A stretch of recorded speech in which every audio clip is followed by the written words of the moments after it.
Students, conceptual learning YouTube channel में एक बार फिर से आपका स्वागत है। आज हम बात करेंगे कक्षा 9 से संबंधित जो एक चैप्टर है बल तथा न्यूटन के गति विषयक नियम।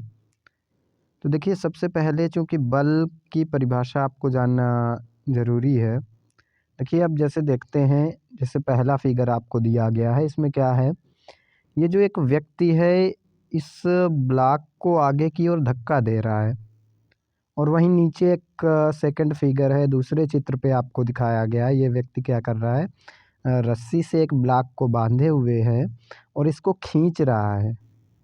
देखिए, जो बल की संकल्पना है, बल की परिभाषा भी इन्हीं दो फिगर्स पे डिपेंड है। क्या बताया गया, बल वह बाह्य धक्का या खिंचाव है। बल क्या होता है, बल वह बाह्य धक्का या खिंचाव है जो वस्तु की स्थिति में परिवर्तन करता है या परिवर्तन करने का प्रयास करता है। देखिए, यहाँ पे एक चीज़ आपको बताई गई, परिवर्तन करता है या करने का प्रयास करता है, वो हम आपको फिगर के माध्यम से ही, इस दूसरे फिगर के माध्यम से बताते हैं। देखिए, ये दीवार है और इस दीवार को इस व्यक्ति के द्वारा धक्का दिया जा रहा है, इस पर बल लगाया जा रहा है। लेकिन क्या ये दीवार इसके धक्का देने से गिर जाएगी? देखिए, क्या होता है, हम बल तो लगाते हैं, किसी वस्तु पर बल कार्य करता है और बाह्य रूप से कार्य करता है। परिभाषा के अनुसार बताया भी गया, धक्का या खिंचाव है, लेकिन हर स्थिति में संभव नहीं है कि बल लगाएं और उस पे पर्याप्त परिवर्तन हो। तो इसीलिए इसकी सिंपल सी परिभाषा रहेगी कि बल वह बाह्य धक्का या खिंचाव है जो वस्तु की स्थिति में परिवर्तन करता है अथवा परिवर्तन करने का प्रयास करता है। क्लियर? अब देखिए, चलते हैं आगे। बल एक सदिश राशि होती है, ठीक है। बल कैसी राशि है? सदिश राशि, और इसका मात्रक होता है न्यूटन। चूँकि वैज्ञानिक न्यूटन ने बल से संबंधित काफ़ी नियम दिए हैं, तो इसका मात्रक है न्यूटन और यह एक सदिश राशि है। अगर आप पहले ही फिगर पे देखेंगे तो ये बल लगा रहा है, इसके लिए आपको दिशा प्रदर्शित की जा रही है। ये भी खींचेगा तो बल इस दिशा में कार्य करेगा। जैसे ये व्यक्ति दीवार पर बल लगा रहा है, यहाँ भी यही स्थिति है। इसके अलावा अगर हम अदर एग्जाम्पल देते हैं तो देखिए, जो बल होता है, तो बल क्या करता है, दिशा में परिवर्तन भी करता है, परिवर्तन करने का प्रयास करता है। एक चीज़ स्थिति बताई, वही चीज़ आप अगर दिशा और अवस्था के बारे में समझेंगे। जैसे यहाँ पे आपको पहले वाले फिगर पे देखिए, क्रिकेट तो सब लोग खेलते हैं, जानते ही होंगे, और यहाँ पे हमने बॉल भी दिखाई हुई है। और ये जो क्रिकेटर है क्या कर रहा है, बैटिंग करते हुए जब बॉल आई तो इसने क्या किया, बैट से इसको, इसकी दिशा बदलने का प्रयास की। और दिशा बदल, चूँकि गेंदबाज क्या है, सामने से बल्लेबाज की तरफ को गेंद फेंकता है। अब जब गेंद फेंकता है तो ये बल्लेबाज क्या करता है, बल्ले के द्वारा इसकी दिशा को बदलता है। ऐसे ही सेकंड फिगर पे आपको दो व्यक्ति दिखाई दे रहे हैं, एक ब्लॉक पर फोर्स लगा रहे हैं जिससे ये क्या है, ये जो ब्लॉक है आगे की ओर खिसकेगा। एक और एग्जांपल लेते हैं। अगर मान लीजिए कोई दरवाज़ा है, ये मान लिया दरवाज़ा है, ठीक, और इस दरवाजे को खोलने के लिए हम किसी व्यक्ति से बोलें कि इस पर 10 न्यूटन का बल लगाना है, 10 न्यूटन का बल लगाकर इस दरवाजे को खोल दिया जाए। तो देखिए, केवल इतना कहना ही पर्याप्त नहीं है। आप जानते हो कि जो दरवाज़ा होता है, दरवाज़ा एक तरफ को खुलता है, ठीक है ना। अब अगर हम इसको बताते हैं कि 10 न्यूटन का बल लगाइए, दरवाज़ा खुल जाएगा, बाई चांस इसने क्या किया, अपोजिट डायरेक्शन पे बल लगा दिया, जिस तरफ को दरवाज़ा बंद होता है, तो केवल हमने परिमाण बताया है, दिशा भी बतानी पड़ेगी ना कि इस दरवाजे को खोलने के लिए आप बाहर की तरफ 10 न्यूटन का बल लगाएं। तो यहाँ पर जो बल है, बल एक सदिश राशि है, सदिश, अर्थात इसको व्यक्त करने के लिए परिमाण और दिशा दोनों की आवश्यकता पड़ती है। क्लियर हुआ? अब इसके बाद देखते हैं जो बल के प्रकार। हम मुख्य रूप से अभी आपको दो प्रकारों के बारे में बताएंगे, क्योंकि अन्य प्रकार भी होते हैं बल के, लेकिन किसी निकाय पर किस प्रकार से ये बल कार्यरत हैं उसके अकॉर्डिंग जो बल हैं वो बल होते हैं दो प्रकार के। आपको चित्र में हमने दोनों प्रकार के बलों के बारे में दिखाया हुआ है। पहला संतुलित बल और दूसरा है असंतुलित बल। देखिए इस खेल से परिचित ही होंगे। ये रस्साकसी नाम का खेल होता है। बीच में लाइन होती है, रस्सी में रुमाल बंधी हुई है। तो जिस प्रकार से ये बल लगाएंगे और जिसकी तरफ ये रस्सी चली जाती है वही विजेता होता है। तो देखिए यहीं से आपको संतुलित और असंतुलित बल पहचानने हैं। जैसे आप कहीं जाते हैं, अब इस पे कोई चीज़ रखी जाएगी तो सीधी सी बात है उसमें भार होगा और भार भी एक प्रकार का बल है। अब यहाँ पे जो तराजू आप देख रहे हैं तो ये बराबर है, संतुलित है।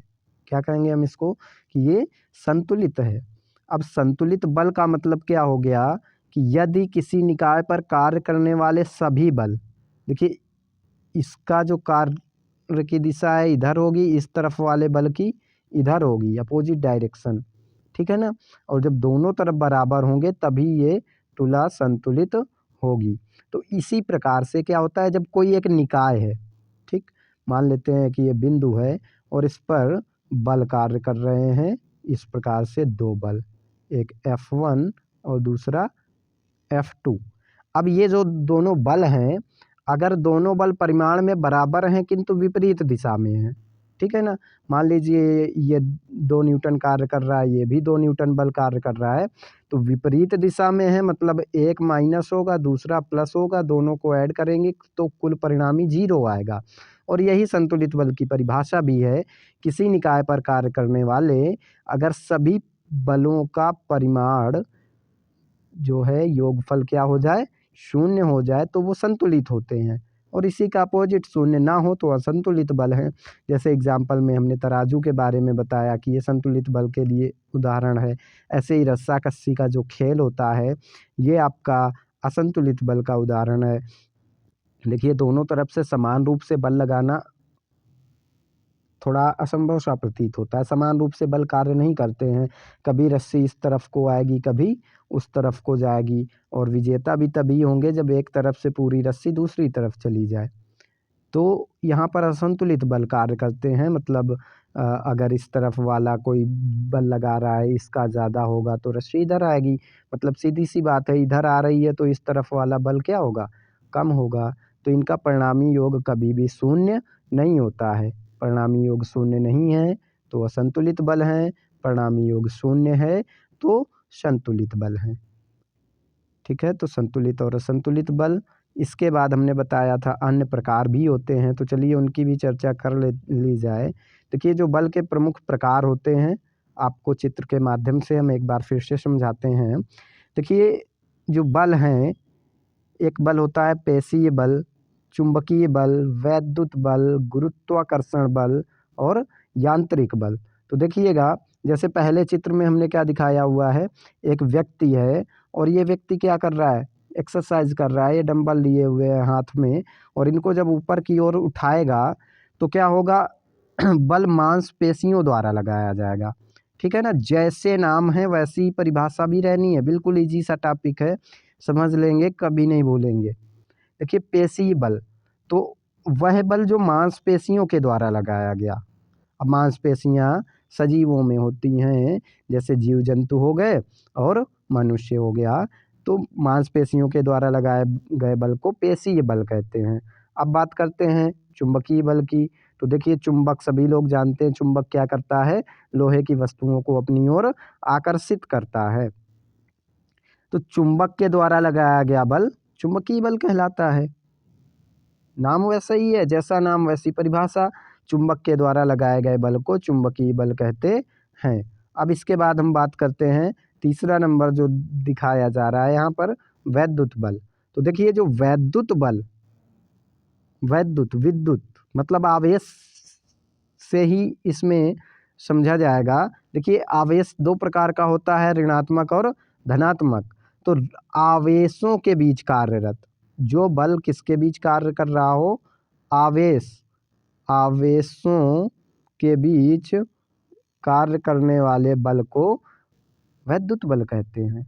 जो बल आवेशों के बीच कार्य कर रहा है उसको वैद्युत बल कहते हैं। अब बात आती है गुरुत्वाकर्षण बल की। तो यहाँ पे आपको फिगर भी दिखाया गया है चौथा वाला, और इसके बारे में बहुत पहले से ही आप लोग परिचित हैं कि क्या हुआ, एक बार जब वैज्ञानिक न्यूटन थे तो न्यूटन सेब के पेड़ के नीचे बैठे थे। हमने वही चित्र यहाँ पे दिखाया हुआ है, वैज्ञानिक न्यूटन जी तो नहीं दिखाया, लेकिन जब एक पेड़ सेब के पेड़ के नीचे बैठे थे तो थोड़ी समय पर क्या होता है कि एक सेब नीचे की ओर गिरता है, और जब सेब नीचे की ओर गिरता है तो क्या हुआ, जो वैज्ञानिक न्यूटन थे उनके दिमाग में एक विचार आया। क्या विचार आया कि ये सेब है तो नीचे की ओर ही क्यों आया, ऊपर को भी जा सकता था, क्योंकि नीचे तो क्या है, पृथ्वी है, अवरोध मिल जाएगा, ऊपर की तरफ तो बहुत सारी जगह है, लेकिन ये ऊपर ना जाके नीचे ही क्यों आया। और जब ये बात दिमाग में आई तो उन्होंने रिसर्च किया, कई सारी वस्तुओं को छोड़ के देखा, तब उन्होंने एक अपना नियम भी बताया, और उन्होंने बताया कि पृथ्वी के पास एक ऐसा गुण होता है, पृथ्वी क्या करती है, प्रत्येक वस्तु को अपनी ओर आकर्षित करती है, अपने केंद्र की ओर। हम किसी भी वस्तु को अगर छोड़ते हैं तो वो ऊपर से नीचे की ओर ही गिरती है, पृथ्वी की ओर ही गिरती है। तो ये पृथ्वी द्वारा किसी वस्तु पर लगाए गए बल को गुरुत्वाकर्षण बल कहते हैं। ठीक है, तो ये गुरुत्वाकर्षण बल हो गया। अब बात आती है पांचवा, यांत्रिक बल। यांत्रिक यानी यंत्र। देखिए, दो वस्तुओं के संपर्क में जो बल कार्य कर रहा होता है, देखिए संपर्क में जो बल कार्य कर रहा है उसको हम यांत्रिक बल कहते हैं। इस चित्र में हमने आपको कुएं का एग्जाम्पल दिया हुआ है। कुएं से पानी कैसे निकाला जाता था, अब तो बहुत कम पाए जाते हैं कुएं। पहले के ज़माने में पानी के लिए बावड़ी, कुआं और नदियाँ, तालाब वगैरह इनका उपयोग ज़्यादा होता था।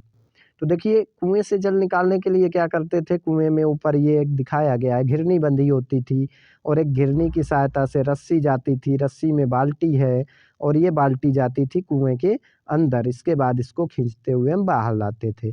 तो इसमें बल लगाया गया, और घिरनी ने क्या किया, बल की डायरेक्शन को चेंज किया। इससे क्या है, हमें ज़्यादा बल लगाने की आवश्यकता नहीं पड़ती है। तो इस प्रकार जो बल कार्य करते हैं दो वस्तुओं की सतहों के बीच, जैसे यहाँ पर घिरनी, बाल्टी, रस्सी वगैरह हो गया, तो इस प्रकार के बल को हम यांत्रिक बल कहते हैं। देखिए, एक चीज़ पहले ही बताई हमने, पेशी बल। जैसे वस्तु, इस बाल्टी को खींचने वाला कौन होगा, व्यक्ति होगा, इंसान होगा, तो वो तो जब बल लगाएगा तो वो पेशी बल लगाएगा।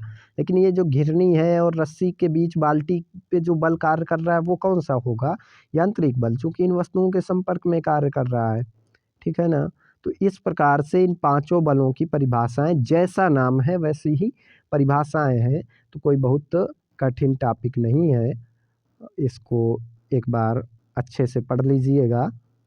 अब चलते हैं आगे, आपको बताते हैं, चूँकि यहाँ पर गुरुत्वाकर्षण बल न्यूटन वैज्ञानिक ने बताया, और भी आगे पढ़ना है आपको इसी चैप्टर में जड़त्व के बारे में, और उसके बाद हम चलेंगे बल से संबंधित जो न्यूटन ने गति विषयक नियम दिए थे, 3 नियम दिए थे। ठीक है, तो उसके पहले आपको जानना जरूरी है कि जड़त्व क्या होता है, और किस प्रकार से जड़त्व वस्तु पर किस प्रकार से निर्भर करता है। तो देखते हैं जड़त्व। देखिए, जो जड़त्व है, जड़त्व प्रत्येक वस्तु में क्या होता है, अपनी स्थिति को बनाए रखने की प्रवृत्ति होती है, और इसी गुण को जड़त्व कहते हैं। ठीक है ना। देखिए, कोई भी वस्तु है, जैसे यहाँ पर हम देख रहे हैं, यहाँ पर भी हमने एक क्रिकेटर के लिए ही दिया हुआ है कि बॉल, गेंद आ रही है। मान लीजिए अगर ये बैट ना लगाते, अपना बल्ला ना लगाते, या खुद ना आते सामने, तो गेंद क्या होगी, जैसे फेंकी गई है स्टंप से जाके टकरा जाएगी। क्योंकि प्रत्येक वस्तु की प्रकृति यही है, उसका गुण यही होता है, उसकी प्रवृत्ति यही होती है कि वो अपनी स्थिति को बनाए रखना चाहती है। मतलब गति अवस्था में है, गति में रहेगी, जिस दिशा को गति कर रही है उसी दिशा को गति करेगी, जब तक कि हम उस पर कोई बाह्य बल नहीं लगाते हैं। ये था जड़त्व का नियम। ठीक है ना। अब यहाँ पर जड़त्व क्या है, जड़त्व किसी वस्तु के द्रव्यमान पर निर्भर करता है, जिसका जैसा द्रव्यमान वैसा ही उसका जड़त्व अधिक होगा। अब यहाँ पे ध्यान दीजिएगा, जैसे हमने ये सेकंड फिगर ये दिया हुआ है, एक ग्लास रखा हुआ है, और ग्लास के ऊपर क्या है, कॉइन भी रखा हुआ है। ये कॉइन है और ये कार्डबोर्ड है। अब देखिए, ये दोनों चीज़ें किस अवस्था में हैं, तीनों चीज़ें, ये तो विराम की अवस्था में हैं। और जब विराम की अवस्था में है तो इसका मतलब है कि अगर हम इस पर कोई बाह्य बल ना लगाए तो विराम में बनी रहेंगी, और वास्तव में अगर हम कुछ इस पे बल नहीं लगाते हैं तो जैसे रखे हैं वैसे ही तो रखे रहेंगे। लेकिन क्या करें, इसी कार्डबोर्ड को इस दिशा में खींच लें, और जब इसको खींचेंगे तो क्या होगा, ये सिक्का तब तुरंत क्या होगा, ग्लास के अंदर गिर जाएगा, गिलास के अंदर चला जाएगा। ऐसा क्यों? क्योंकि ये तो विराम अवस्था में ही रहना चाहता था, विराम में बना रहा, ये गति में आ गया, तो इस वजह से ये क्या हुआ, अपनी स्थिति बनाए रखता था। और नीचे से जब आधार हट जाएगा तो सिक्का क्या होगा, ऊपर से नीचे, और नीचे प्रत्येक वस्तु को पृथ्वी खींचती है, तो वो तो नीचे की ओर गति करने लगा और ग्लास की पेंदी पर जाकर गिर जाएगा, स्थिर हो जाएगा। ठीक है ना। ऐसे ही हमने यहाँ पर एक और चीज़ बनाई हुई है, ये घिरनी। घिरनी घिरनी क्या करती है, बस जो बल लगाते हैं, देखिए बल लगाते हैं, उसकी दिशा को बदलती है। ये ब्लॉक रखा हुआ है, ऐसे ही रखा रहेगा जब तक कोई बल न लगाया जाए, तो ये दिशा को बदलती है। अब इन्हीं गुणों के आधार पर देखिएगा, यहाँ भी दिशा की बात की गई, यहाँ गति अवस्था में आ गया ये, और ये विराम में ही रखा है। तीन चीज़ें, विराम, यहाँ पर गति, और यहाँ पर दिशा, तीन चीज़ें बताई हमने। तीन गुण होते हैं वस्तु की अवस्था में, तो जड़त्व भी तीन प्रकार का होता है, गति का जड़त्व, विराम का जड़त्व और दिशा का जड़त्व। ठीक है ना। तो जैसे इसकी परिभाषा हमने शुरुआत में ही बताई, जड़त्व क्या है, प्रत्येक वस्तु को में अपनी स्थिति को बनाए रखने की प्रवृत्ति होती है, वस्तु के इस गुण को जड़त्व कहते हैं। ठीक है ना। ऐसे ही इसकी जैसे गति का जड़त्व हमें लिखना है, परिभाषा आ जाए तो गति करते हुए प्रत्येक वस्तु में अपनी गति अवस्था को बनाए रखने की प्रवृत्ति होती है। विराम का जड़त्व आएगा तो विराम अवस्था में रखी हुई वस्तु में अपनी विराम अवस्था को बनाए रखने की प्रवृत्ति होती है। दिशा को जड़त्व आ गया तो गति अवस्था में वस्तु में अपनी दिशा को बनाए रखने की प्रवृत्ति होती है। कोई वस्तु गति कर रही है तो उसमें क्या होगा, उस अपनी दिशा को भी बनाए रखना चाहती है। जब तक कि उस पर हम बाय बल ना लगाएं तो उसकी दिशा तो परिवर्तित नहीं होगी। ठीक है ना। तो इस प्रकार से ये तीन प्रकार का जड़त्व होता है। और देखिए, जब न्यूटन का गति विषयक प्रथम नियम बताते हैं तो उसमें भी हम लिखते हैं कि ये ही जड़त्व का नियम है। लेकिन ध्यान दीजिएगा, जो जड़त्व का नियम था वो वैज्ञानिक न्यूटन ने नहीं दिया था, जड़त्व का नियम दिया गया वैज्ञानिक गैलीलियो द्वारा। ये वही वैज्ञानिक हैं जिन्होंने दूरबीन की खोज की थी। ठीक है ना। तो जड़त्व का नियम दिया था वैज्ञानिक गैलीलियो ने। तो इस वीडियो में आपको यहीं तक, अब नेक्स्ट वीडियो में आपको बल के जो गति विषयक नियम हैं, प्रथम नियम, द्वितीय नियम, तृतीय नियम, जो वैज्ञानिक न्यूटन के द्वारा बताए गए, वो बताए जाएंगे। तब तक के लिए आप इस चैनल को सब्सक्राइब कर लीजिए और बेल आइकन पे भी क्लिक कर लीजिए, जिससे पार्ट सेकंड आते ही आपको नोटिफिकेशन सबसे पहले मिल जाए। धन्यवाद।